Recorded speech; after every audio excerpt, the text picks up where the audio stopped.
Bago pa man sumabog ang issue sa flood control, madalas na akong nakikipag-usap at nakikinig sa mga hinaing ng ating mga kababayang overseas Filipinos ukol sa transparency, accountability, peace, at security.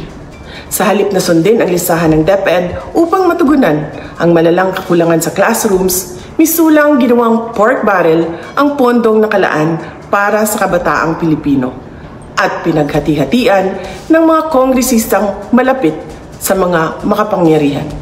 Sa aking pagbitiw bilang kalihim ng DepEd, ininda ko ang kaliwat kanan na atake kasama na ang impeachment para lamang mapagtakpan nila ang katiwalian sa 2025 budget.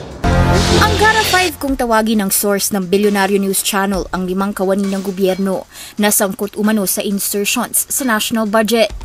Anya, den of thieves kung ituring ang mga ito dahil sa lawak daw ng sakop ng kanilang insertions. Una nang lumitaw ang pangalan ni DepEd Secretary Anggara sa flood control mess dahil sa di umano'y deliveries ng 12% kickback ng projects na para raw sa kanya. Kapalit ni VP Sara Duterte sa DepEd na si Senator Sani Anggara, sangkot sa matinding korupsyon.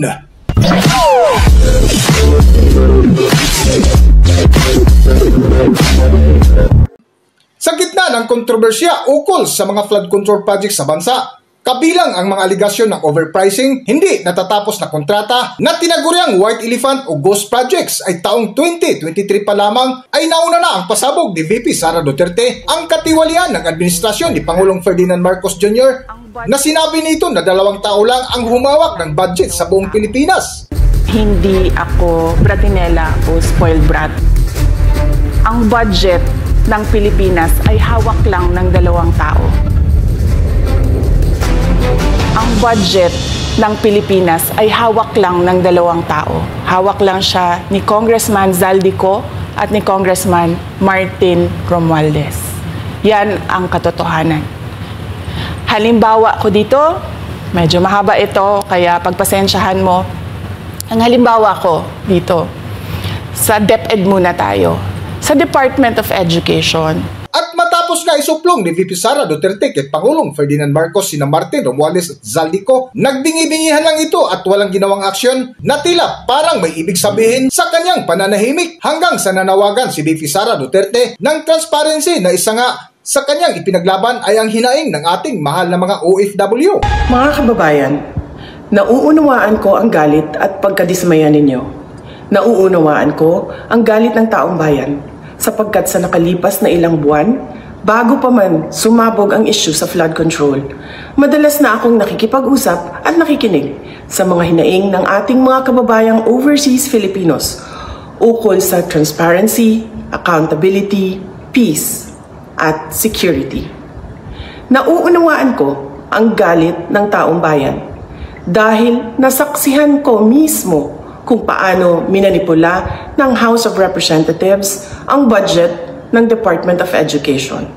Sa halip na sundin ang listahan ng DepEd upang matugunan ang malalang kakulangan sa classrooms, misulang ginawang pork barrel ang pondong nakalaan para sa kabataang Pilipino at pinaghati-hatian ng mga kongresistang malapit sa mga makapangyarihan. Dahil nga sa kakulangan ng aksyon ni Pangulong Ferdinand Marcos Jr. para imbestigahan ang kalukuhang korupsyon ni Martin Romualdez at Zaldico, ay nagbitiw si VP Sara Duterte sa kagawaran ng DepEd na kung saan dito na nagsimulang atakihin ng administrasyon si VP Sara Duterte na pinagbintangan ng kaliwat kanang akusa sa pagnanakaw na nagresulta ng impeachment complaint laban kay VP Sara Duterte dahil sa 129 million pesos na confidential fund. Pinili kong huwag sumali sa panggagago sa taong bayan.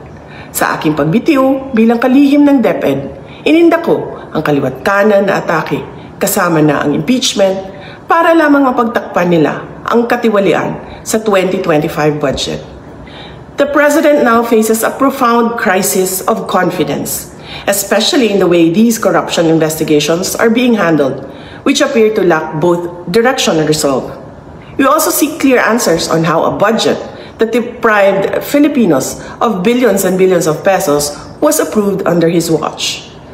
Kaisa ako ng milyong-milyong Pilipinong nadismaya at nandidiri sa pamahalaang lulong sa insekuridad at walang kabusugang kasakiman. Ang karapatan nating magsalita at magpahayag ang sandigan ng demokrasya. Dapat itong pakinggan ng pamahalaan, hindi para isantabi at baliwalain lamang.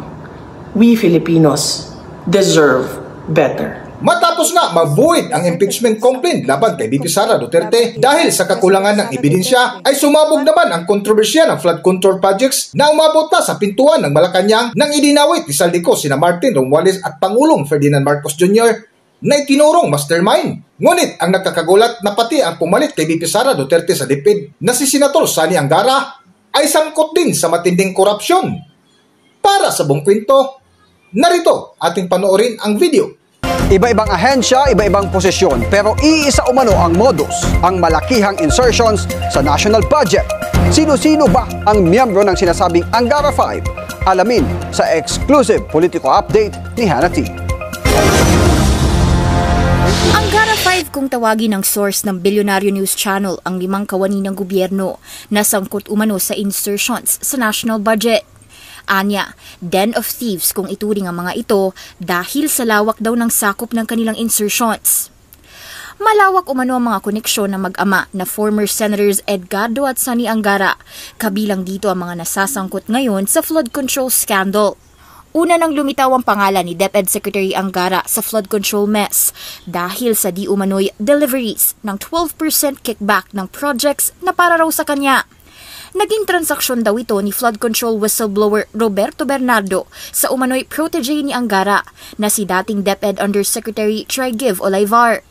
Siya ang unang lumitaw na pangalang Angara Tide na nasangkot sa flood control mess at kalaunay bumaba na sa kanyang pwesto. Broads sina Angara at Olivar sa Sigma Rho fraternity.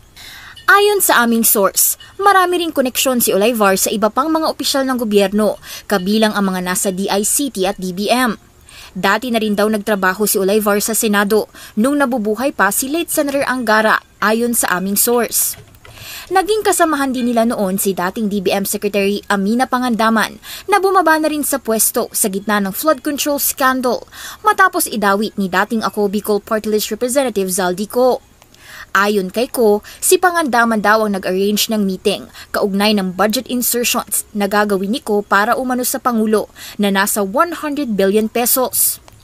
Ang ikatlong pangalan, ayon sa aming source, ay si Ronald Ang na naging kinatawan din ng Ako Bicol Party List.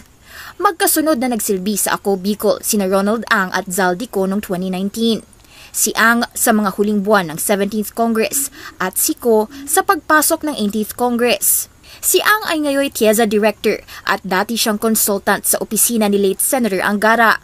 Taong 2008, naging VP din siya at Corporate Counsel ng Sunwest Group of Companies, ang kumpanyang naiuugnay kay Ko at sa maanumalyang infra projects.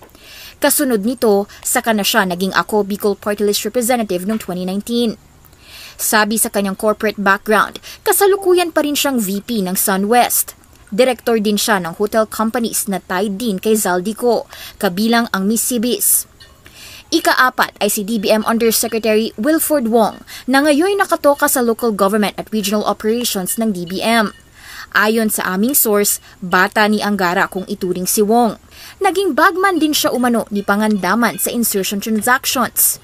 Una nang isiniwalat ng Billionario News Channel ang ika-5 pangalan na si Yusek Faye Condes Desagon ng DICT na di umano'y de facto secretary ng ahensya. Pero itinanggi nito ang pagiging bahagi ng sinasabing insertions mafia. Sabi ng aming source, malapit si Desagon sa ilang miyembro ng Sigma Rho, ang fraternity din ni na DepEd Secretary Angara at Olivar. Malapit din siya kay Pangandaman. Nang ikasal si Desagon noong 2018, spotted doon sina Olivar at Pangandaman. Sinubukan naming kumuha ng pahayag mula kay Angara tungkol dito, pero pinre-empt nito ang storya namin. Kaninang tanghali, nagpaabot ng mensahe ang BNC sa kanya tungkol dito, pero hindi siya sumagot sa aming text. Kalaunan, nag-post si Angara sa kanyang X o Twitter account at ipinahayag na kaya raw nitong i-take ang demolition jobs. Pero wag na raw idamay ang patay na dahil hindi naman ito makakasagot. Hanggang dito na lang muna ang ating video at kung nagustuhan nyo, huwag kalimutan mag-subscribe at pindutin nyo na rin ang notification bell para ma-notify kayo sa ating susunod na video. Maraming salamat!